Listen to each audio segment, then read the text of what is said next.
Kaya untuk siapa? Renungan terinspirasi dari Injil Lukas bab 12 ayat 13 sampai dengan 21. Orang kaya yang bodoh.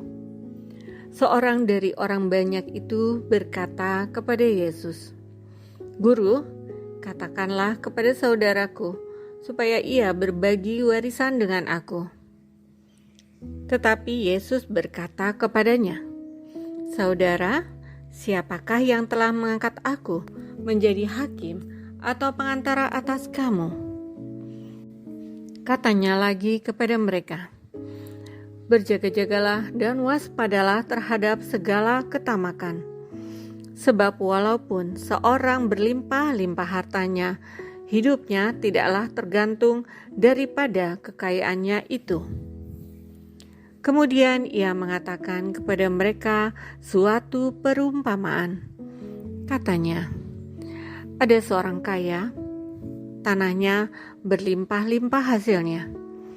Ia bertanya dalam hatinya, "Apakah yang harus aku perbuat? Sebab aku tidak mempunyai tempat di mana aku dapat menyimpan hasil tanahku." Lalu katanya, "Inilah yang akan aku perbuat. Aku akan merombak lumbung-lumbungku dan aku akan mendirikan yang lebih besar dan aku akan menyimpan di dalamnya segala gandum dan barang-barangku.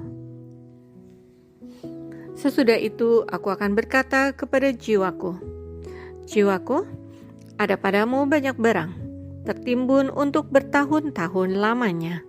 Beristirahatlah, makanlah, minumlah, dan bersenang-senanglah.' Tetapi firman Allah kepadanya, 'Hai engkau orang bodoh, pada malam ini juga jiwamu akan diambil daripadamu. Dan apa yang telah kau sediakan, untuk siapakah itu nanti?' Demikianlah jadinya dengan orang yang mengumpulkan harta bagi dirinya sendiri, jikalau ia tidak kaya di hadapan Allah." Kita masih ingat kisah nyata yang terjadi di Singapura tentang seorang pengusaha yang kaya. Setelah istrinya meninggal, ia membesarkan dan mendidik putra tunggalnya dengan baik.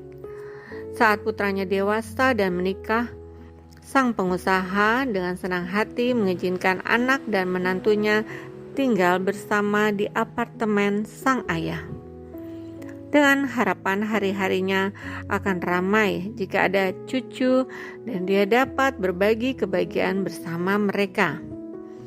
Tanpa ragu, sang ayah mewariskan semua kekayaannya termasuk apartemen yang mereka tempati kepada putranya. Waktu berlalu, masalah klasik rumah tangga anak menantu terjadi. Mereka bertengkar. Lalu anaknya tega mengusir sang ayah untuk keluar dari apartemen. Berhubung semua kekayaan sang pengusaha sudah diwariskan kepada anaknya, maka sejak saat itu sang ayah terpaksa menjadi seorang pengemis di Orchard Road. Kisah seperti ini juga banyak terjadi di negeri kita.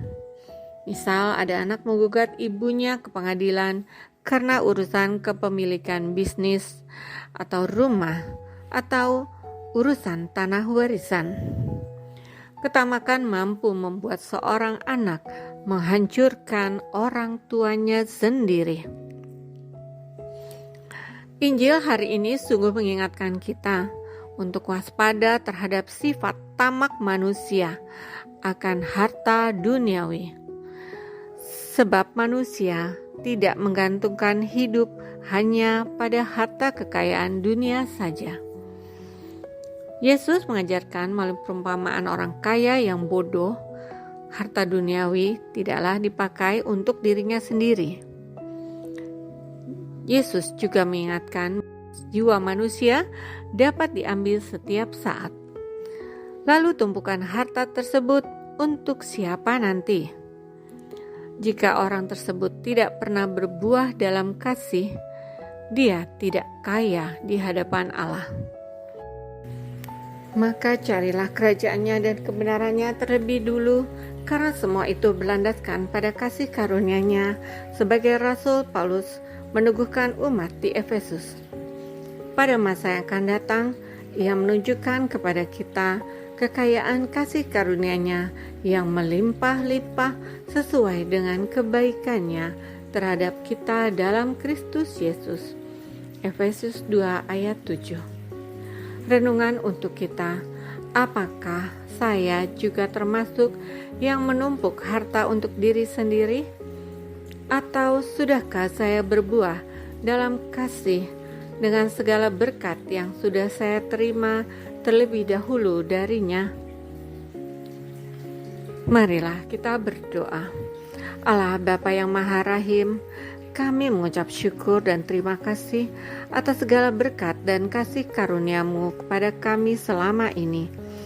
Bimbinglah hati dan pikiran kami agar selalu bersandar kepadamu saja dan senantiasa sadar untuk berbuah dalam kasih dengan semakin peduli kepada sesama, khususnya kepada mereka yang terpinggirkan. Amin.